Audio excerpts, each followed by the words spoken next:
Don't you worry, the clip's about to begin, but don't forget to subscribe. Or else, don't make me turn this website around. All right, there's one more caller that I want to get to, and then we'll probably move on to super chats and stuff, but I'm waiting to hear what Josh Hawley says. Edgar in Arizona, thank you so much for waiting. You're on the Hang Up with Andrew Seidel and Matt Dillahunty. Oh, thanks for having me on the show, guys. Entirely. So, Sure.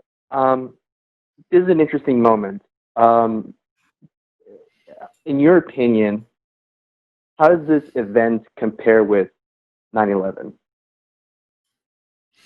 You know, that's a really interesting question, Edgar, because one of the things that I asked, I know a lot of people who work on the Hill and who have worked in the Capitol and on the Hill over the years. One of my really good friends from work, Rebecca, spent a lot of time on Capitol Hill. She worked in the Senate. And I asked them, you know, have you ever, what is any experience akin to this? And to a person, they said 9/11. That's the only thing that comes close. Obviously, it's not a perfect analogy, but it's the only time where people were being told to shelter in place, where they were handing out gas masks, where the Capitol Police were running around. I occasionally lobby. I occasionally, in non-COVID times, I fly to DC, spend a week there. I wander the halls of Congress, and as you wander, you see they have like closets in the hallways that are labeled with emergency equipment, like gas masks and all this stuff. And the thing that always crosses my mind whenever I pass those is 9/11, and I mean that's why they're there. And so.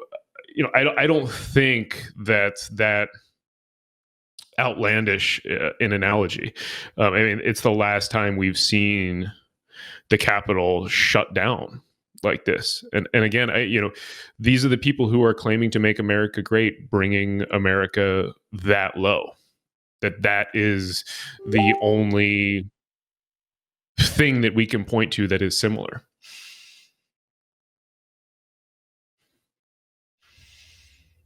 I don't know. I don't know that this is going to shake America for 20 plus years quite the way 9/11 did. But honestly, looking back on it, I don't know that 9/11 is actually still shaking people.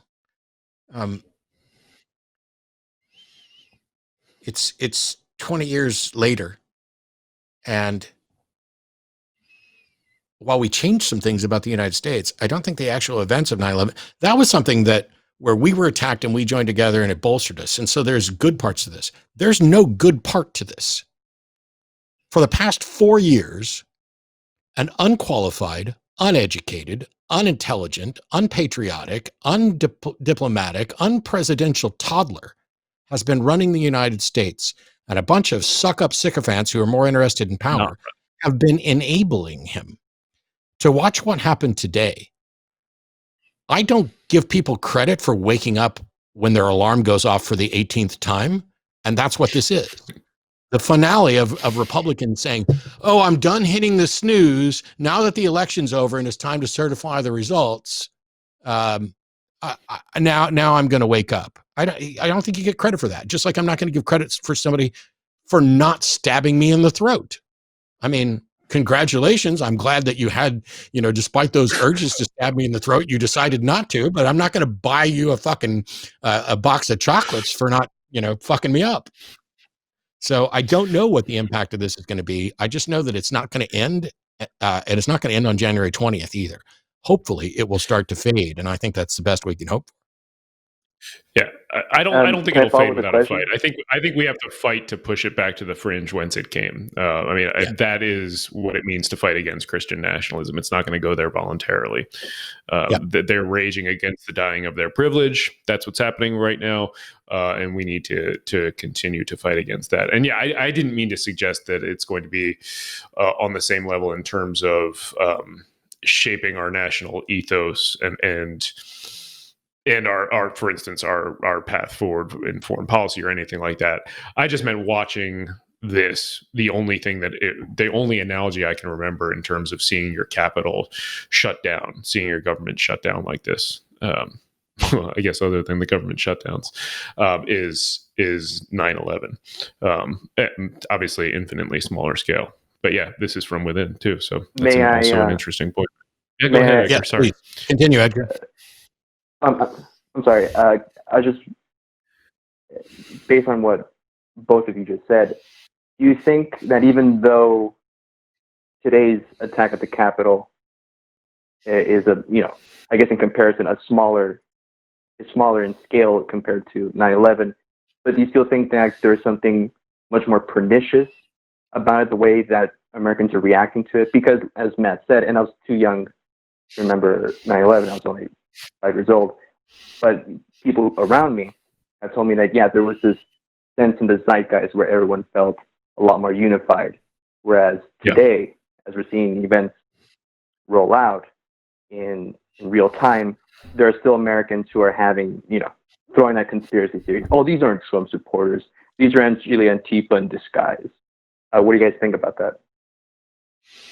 I mean, I think that last point is nonsense. It goes to the reality denying aspect of this that I spoke about at the very beginning. I mean,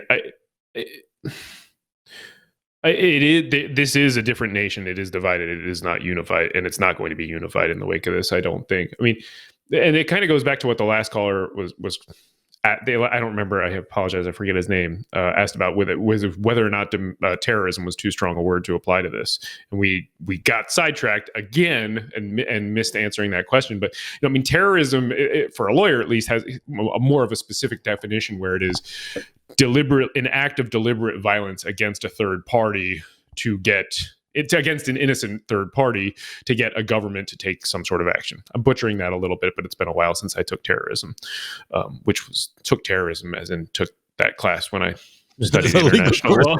When I studied international back when law, I was studying terrorism with, when I took terrorism. I remember Osama told me exactly how to do this. I studied terrorism as a legal subject while I was studying international law in Amsterdam.